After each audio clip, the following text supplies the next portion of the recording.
Alrighty, our Tuesday strength circuit, our third cycle here in 2026 here at Full Circle Fitness. We got some back squats to start us off and a nice little superset.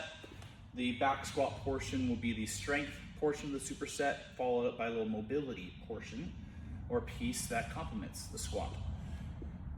I like to coach a full range of motion squat, hips get just past those knees, and then stand back up.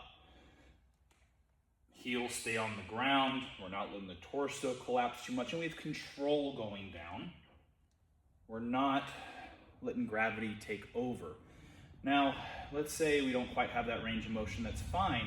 Go to as low as you're comfortable going. But I also think that going here, that's good.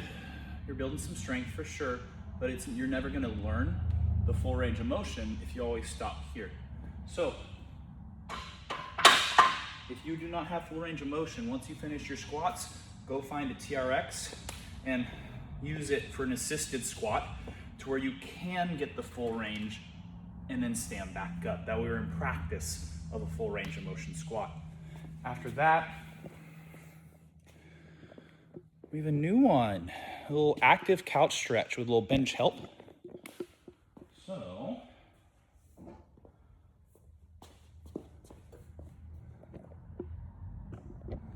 I'm gonna get my knee right in that little corner. Foot comes up, boom.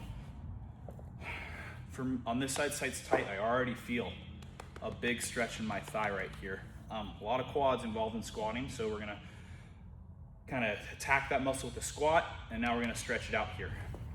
I said, I already feel a good stretch here, but now I'm gonna push back, move the hips back, and kind of lean back a bit. Hold that for a good 3 seconds, 3 to 5 seconds. Release back forward.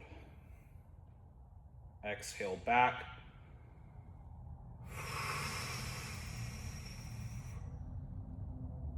Come back forward. Now with this, depending on your mobility, that might be too hard even just to get into. You can change the angle of the bench. The farther back the bench goes will make it a little bit easier. The higher the bench is will make it more challenging. After that, our next strength circuit, we got 3 movements. Starting off with a single arm dumbbell curl seated. I like to get the elbow placed right on the center of that thigh, or inside of the thigh here. And we just curl up and come back down. I like to see the arm hit nearly full extension, if not even all the way down. Control, want to think 2 seconds up, 2 seconds down roughly. I don't want here today. Something else to pay attention to, the angle of your wrist. I notice as people start fighting, they start to kind of let their wrist angle change a little bit. I try my best to keep the wrist in alignment with the rest of my forearm the entire time I'm hitting these curls. Oof. What's next? Ooh, our skull crushers. Dual dumbbell skull crushers. We're getting on the floor. Okay, getting on the floor here.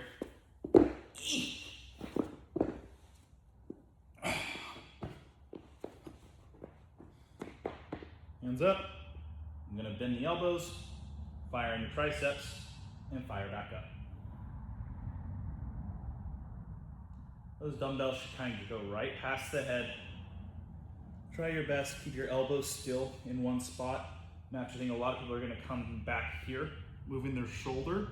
See the difference where my elbows are? We wanna stay, boom, and fire.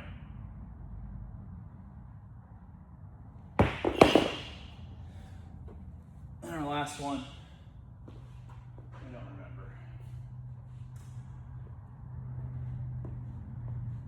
Squat holds. We're repeating this from our previous cycle because I just think it is so gosh darn beneficial, especially for those who are just learning their squat or struggle with the range of motion. We're gonna use something to assist you to get into a deep squat, almost a bottomed out, honestly, yeah, bottomed out squat. we're exaggerating our depth here. Now with the bar, I don't need you squatting this low, or in general, even like it's just a body weight squat, I don't need you going this low, but having the ability to get here is pretty important. If you can sit here comfortably, well, just squatting to here is gonna get a little easier, isn't it? So I wanna build that range of motion for the hamstrings to be touching the calves, heels on the floor the whole time. Notice a lot of people, they get here, heels down. Now what I wanna see here is we're active. Hips are engaged, ankles have some flexion, nice flat back. And then I'm gonna focus on letting that lower back start to tilt, round down. And you're gonna see I'm gonna lose ankle engagement. It's going more into extension. My hips aren't engaged as much. Feeling a nice stretch in my back, allowing it to round. And then I wanna find more hip engagement, get more activation in my ankles, get more flexion, and find that more active position. We're going passive, exaggerated, active. Passive, active. I see a lot of people make mistakes here. They go, they just move their neck. That ain't what we're doing. I want to see if you can control be able to articulate your entire spine here. Do that rounding, and then come back into position. Aiming for 30 seconds to a minute.